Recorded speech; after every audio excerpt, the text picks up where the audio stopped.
Jemaat Tuhan, Bapak Ibu, Saudara-saudari, anak-anak sekalian yang terkasih dalam Kristus. Salam.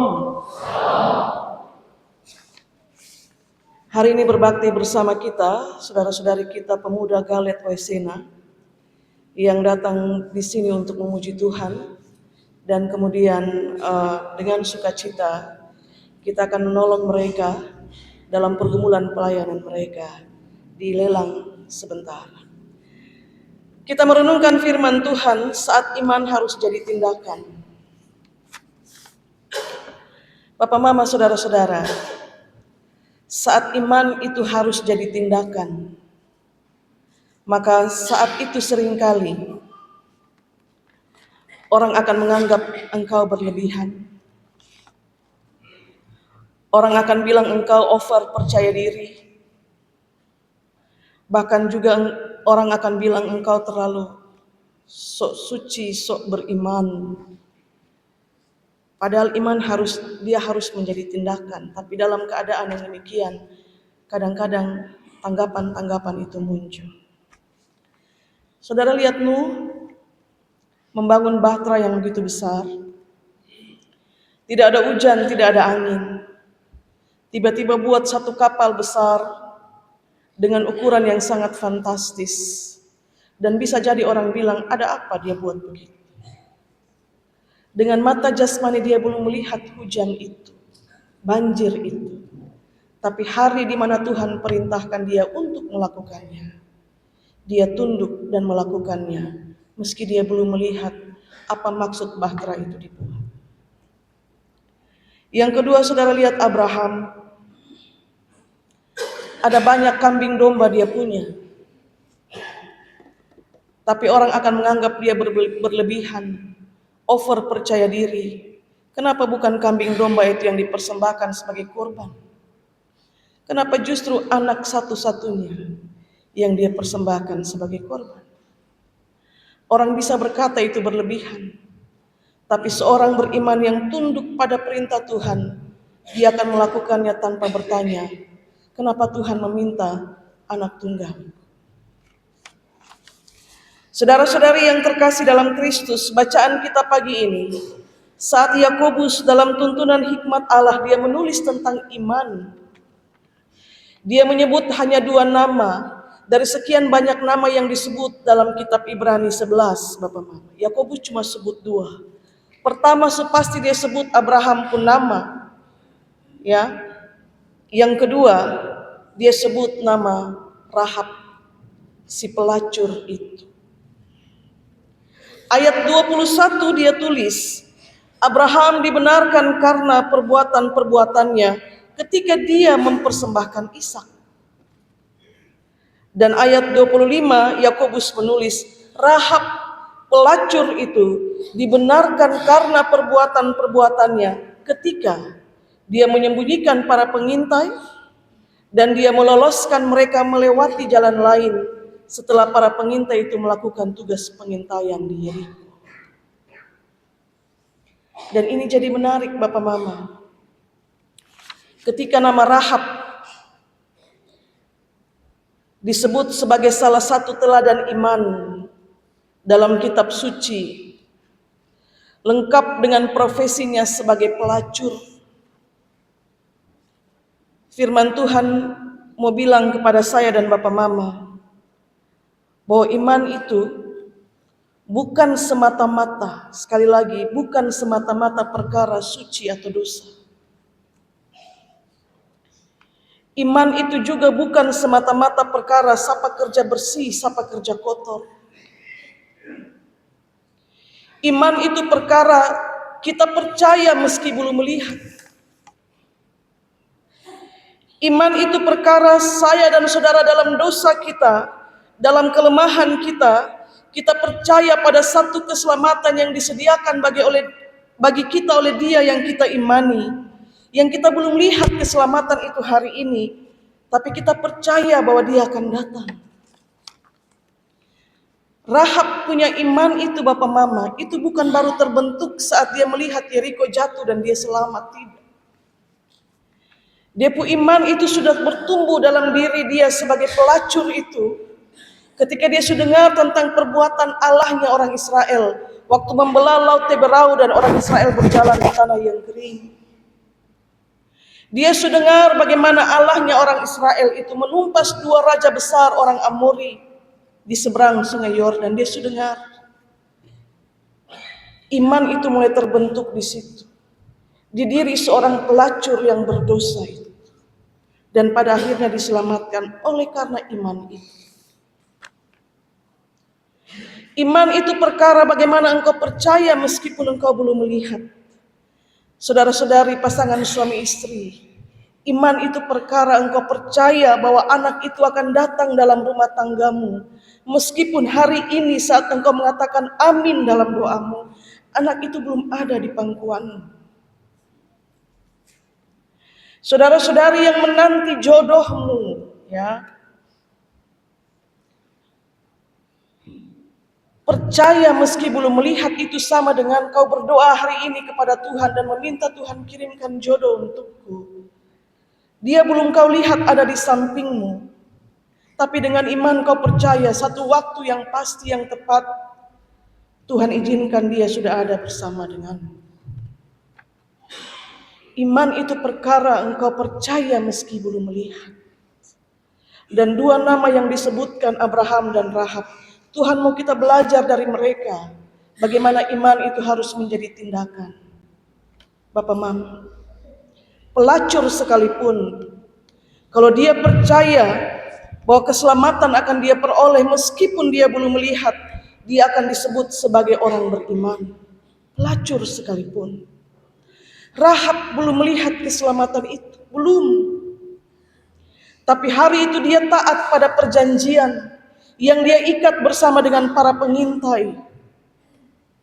Dia ikat tali merah, tali kirmisi di jendela rumahnya sebagai tanda keselamatan saat kejatuhan menimpa Yeriko.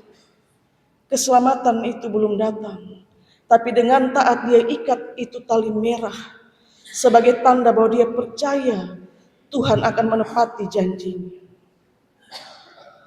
Rahab, sang pelacur itu, hari itu dia dengan mata jasmani lihat Yeriko jatuh. Tapi jauh sebelum mata jasmaninya melihat Yeriko jatuh, mata imannya sulihat itu keselamatan untuk dia dan sesi rumah. Kalau dia tidak percaya, untuk apa dia ikat tali merah sebagai tanda? Allahnya orang Israel yang sudah dia dengar perbuatan-perbuatannya itu, pada akhirnya menyelamatkan dia. Yang secara manusia kita akan bilang, untuk apa keselamatan itu bagi si pelacur? Tapi imannya sudah bertumbuh. Ketika dia mendengar cerita tentang Allahnya orang Israel. Bukankah iman itu bertumbuh lewat pendengaran, Bapak Mama? Dan pada akhirnya, kalau Bapak Mama baca Matius 1, Bapak Mama akan temukan nama Rahab tertulis di sana. Di silsilah Yesus Kristus, sang pelacur itu. Suaminya Salmon, anaknya Boas, suaminya Rut. Mamanya Boas itu Rahab. Firman Tuhan, saudara-saudara, bersaksi melalui Yakobus bahwa iman itu tidak statis. Iman itu tidak diam, Bapak Mama. Iman itu bergerak, dia bertumbuh, dia berbuat sesuatu. Pada ayat 22 tertulis, iman itu dia bekerja sama dengan perbuatan-perbuatan, dan oleh perbuatan-perbuatan itulah imanmu itu menjadi sempurna. Saudara cerna baik-baik pernyataan itu, Bapak Mama, saudara-saudari yang terkasih. Ini namanya iman, ini namanya perbuatan. Kalau iman itu dia hanya berdiri di situ sendiri, dia tetap di situ dan tidak dibuahi, dia selamanya ada di situ. Tapi perbuatan ini, kalau dia cuma berdiri sendiri, dan tidak ada dasar bagaimana dia melakukan segala perkara. Karena itu iman harus bekerja sama dengan perbuatan, dan kemudian mengalami kesempurnaan. Contoh yang menarik tadi Bapak Mama, kau tahu saudaramu tidak punya makan dan minum. Dia miskin, dan kau cuma datang bilang, tutup badanmu supaya tidak kedinginan, silahkan makan sampai kenyang. Lalu kemudian kau beriman kepada Allah Tritunggal, dan kau tidak melakukan sesuatu bagi saudaramu yang hina itu. Iman disempurnakan melalui perbuatan-perbuatan. Dan bisa jadi sama dengan begini Bapak Mama. Ada sejumlah uang yang Bapak Mama siap untuk satu urusan penting. Tapi hari itu datang saudaramu dan meminta belas kasihmu. Sepenting apapun urusan itu, kalau hatimu tergerak untuk menolong dia, mengambil dari yang sudah kau sisihkan untuk keperluan pentingmu itu, kau lakukan itu dari iman dengan percaya bahwa yang sudah saya ambil ini, saya kasih untuk dia, tempatnya Tuhan akan ganti kembali. Perbuatan-perbuatan kita menyempurnakan iman kita. Dan karena itulah Abraham itu disebut sebagai sahabat Allah. Karena Allah hitung dia perbuatan-perbuatan yang lahir dari iman sebagai kebenaran. Bapak Mama, anak cuma satu. Anak dari istri yang sah ini cuma satu. Dia pewaris cuma satu. Dapatnya juga lama sekali. Tapi sekarang Tuhan minta untuk dijadikan sebagai korban persembahan. Cuma satu. Abraham bisa saja bilang kepada Tuhan, Tuhan, ini anak pewaris nih cuma satu-satunya. Dapatnya juga lama. Dan kau pernah bilang bahwa nanti ini keturunan akan banyak seperti pasir di laut. Sekarang kalau Tuhan ambil, Tuhan minta dia saya jadikan sebagai korban. Bagaimana dengan janji keturunan yang banyak seperti pasir di laut? Bukan itu yang Abraham bilang kepada Tuhan, Bapak Mama.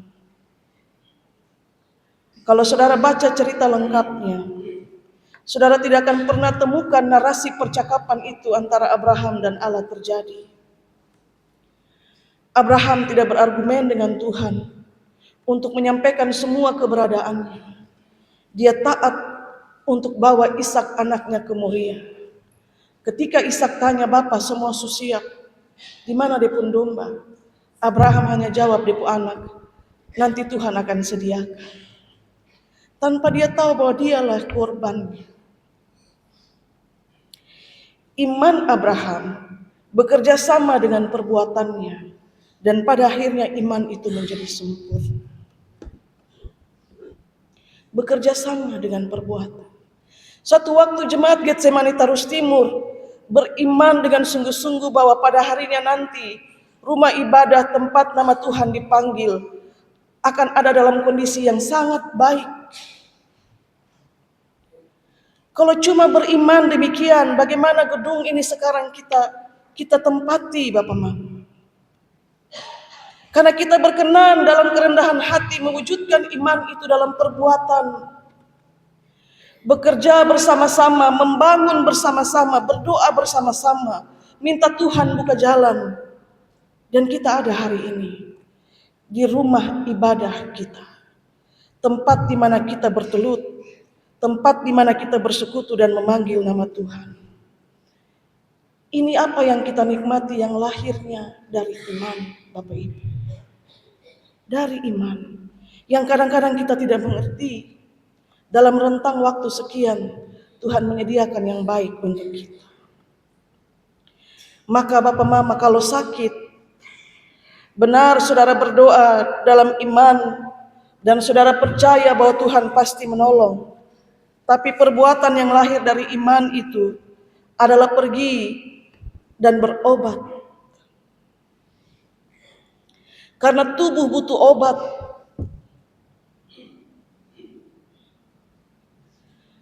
Tidak bisa hanya diam-diam dalam kamar dan kita minta keajaiban itu. Benar Tuhan sanggup melakukan segala perkara.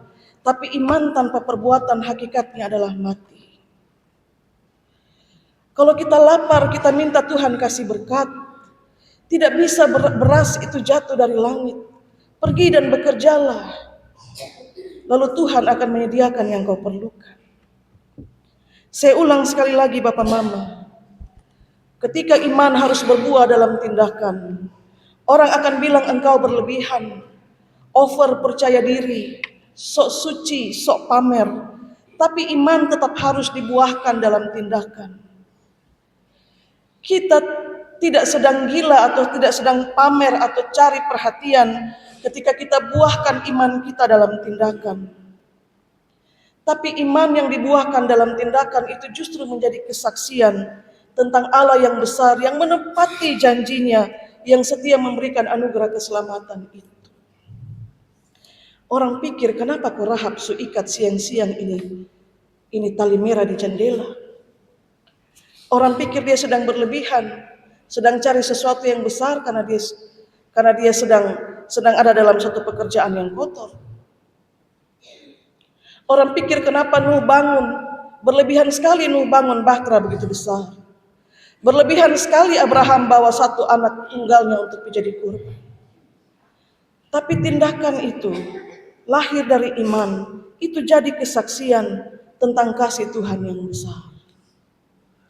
Bapak Mama, kita punya pergumulan di sini.